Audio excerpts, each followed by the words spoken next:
religião também vem do latim religar novamente o homem a Deus. É dito que certa vez um yogi estava meditando debaixo de uma árvore de olhos fechados, mergulhado no êxtase, mergulhado em paz, mergulhado em Deus. Alguém chegou desavisado e perguntou: o que você faz aí, meu jovem?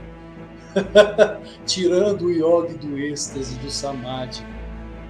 E ele então abriu os olhos e disse: estou reconectando a minha mente com a fonte.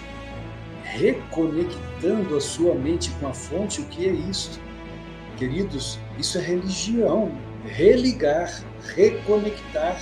Então, como a palavra religião pode ser algo negativo ou coercitivo, como nos tem sido ensinado nos dias atuais, de que forma, se é a reconexão, a religação com o nosso eu maior, o Atma em nós, a fonte de toda sabedoria, de toda paz, de toda alegria, de toda abundância, o reino de Deus em nós. Esse é o reconectar, esse é o religar. Isso é religião. Mas existem técnicas para isso. O yoga nos traz técnicas e por isso o yoga é científico, porque traz técnicas para isso. Como o cristianismo também, como o budismo também, são todos científicos. O que é a oração no cristianismo, se não este reconectar com a fonte? Mesmo que o cristão olhe para fora, se o coração dele for sincero, isso é Bhakti Yoga, é devoção, e a devoção nos religa a Deus. Aquele que ama ao próximo, que serve ao próximo, é Karma Yoga, como veremos mais à frente. É ciência também. Essa é a ciência do religar, dos nos ligar novamente. Mas a ciência, aliás, a religião, ela é coercitiva no sentido de que ela me aprisiona, de que eu não posso mais praticar aquilo que eu gosto, o que eu desejo, ou satisfazer os meus sentidos, satisfazer os meus desejos. Mas então é questão de escolha, porque você, na verdade, tem uma escolha. Tem dois caminhos: de satisfazer os sentidos e se tornar escravo deles, satisfazer os prazeres, abraçar a sombra, as minhas fraquezas emocionais, psicológicas, espirituais, os meus maus hábitos, porque sou humano. Ou ser forte, como nos ensinou Jesus, como nos ensinou Buda, Yogananda, Vivekananda. Vivekananda, inclusive, ele dizia: se você realmente deseja a felicidade, que é Deus, você precisa ser forte. Inclusive fisicamente ele diz: física, mental e espiritualmente, os fracos não herdam o reino dos céus. Aqueles que se deixam levar pela fraqueza mental, física e espiritual não encontram a paz e a felicidade. Isso está nos ensinamentos de todas as tradições. Jesus ensinou isso, Buda ensinou isso, Krishna ensinou isso, Yogananda ensinou isso, Vivekananda ensinou isso. Yogananda dizia: se você não tiver uma volição, ele fala isso nas primeiras lições, Yogananda, da Self-Realization Fellowship, que é a organização que ele fundou nos Estados Unidos, sobre o poder da volição. Se a sua força de vontade não for invencível, você jamais encontrará Deus. Se você for fraco, você não encontrará Deus e continuará encarnação após encarnação, chafurdando no lodaçal das encarnações, neste sansara cósmico interminável de fraquezas e pobreza física, mental e espiritual. O que eles nos ensinam é a fortaleza da alma. Vivekananda, existe uma passagem que Vivekananda diz: ergam-se, ó leões, vocês não são corpos, vocês são a alma imortal e indestrutível, vocês não são ovelhas, são leões de Deus. Ergam-se. A afirma Swami Vivekananda, se Jesus não fosse forte, física, mental e espiritualmente, ele teria suportado a cruz? Jamais. Ele teria dito, Pai, perdoa-os, pois não sabem o que fazem? Jamais. Jamais, se ele não fosse forte, poderoso, ele não suportaria a cruz. O sofrimento de Jesus na cruz foi muito pior do que qualquer filme mostra. Ele estava cego na cruz, nu na cruz. E eu não vou falar mais coisas aqui sobre o que aconteceu com ele na cruz, porque até o YouTube pode me censurar. Mas o que Jesus passou na cruz, nenhum homem comum seria capaz de suportar. Ah, mas ele era Deus encarnado, sim, mas ao mesmo tempo era homem também, homem-deus, as duas coisas. Yogananda também foi homem e Deus, foi uma encarnação divina em pleno século XX para Maharishi Yogananda. E ele dizia, é muito difícil assumir esses dois papéis.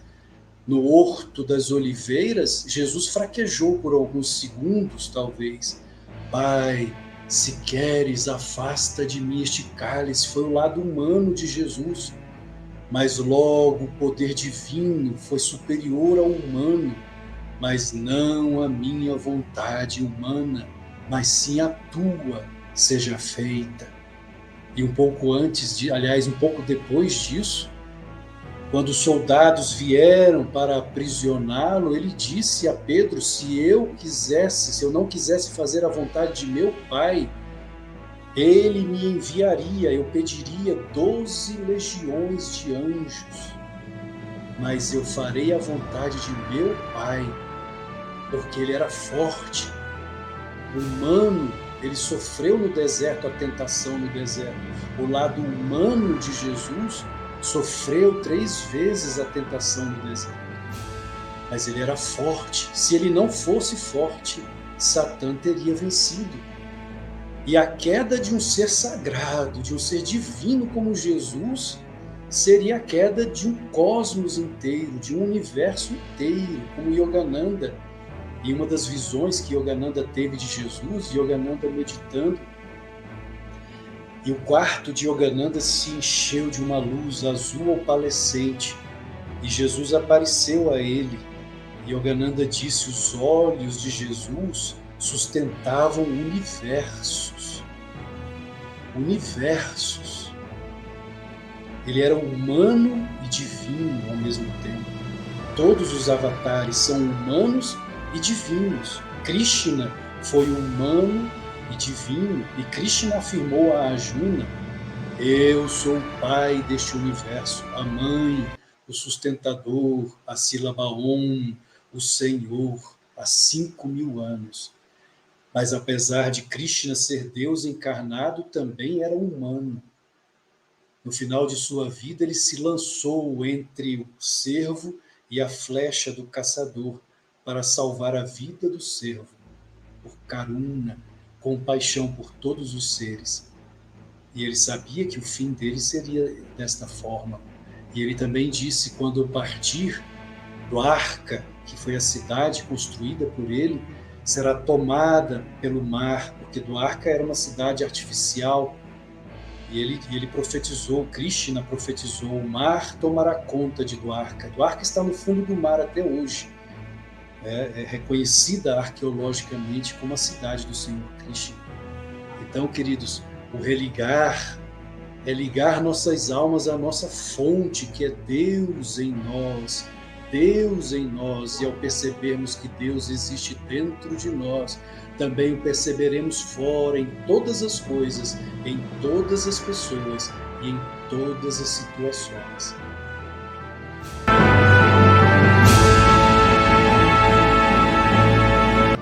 Este é Sukteswara em Samadhi. Esse é o objetivo do yogi.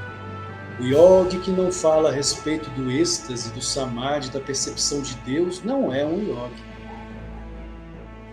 O praticante de yoga que vai para a escola de yoga e pratica apenas os asanas e acha que yoga é apenas físico, somático, esquece da filosofia, e da religiosidade do yoga, da meta do yogi, que é ver Deus. Aqui Sukteswar está vendo Deus, está em Samadhi, os olhos voltados para cima, e Shambhavi Mudra, com a consciência toda focada no Kutastha Chaitanya, no ponto médio entre as sobrancelhas. Ele está tendo a visão de Deus.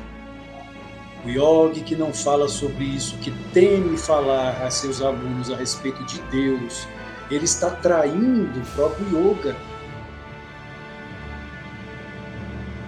Yoga vem do sânscrito, da etimologia sânscrita yud, que quer dizer união do pequeno eu com o eu maior.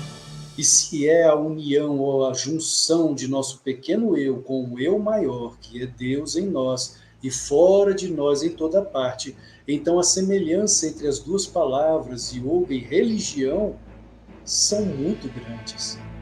Religar ou unir, juntar o homem a Deus. Isso é religião, isso é yoga.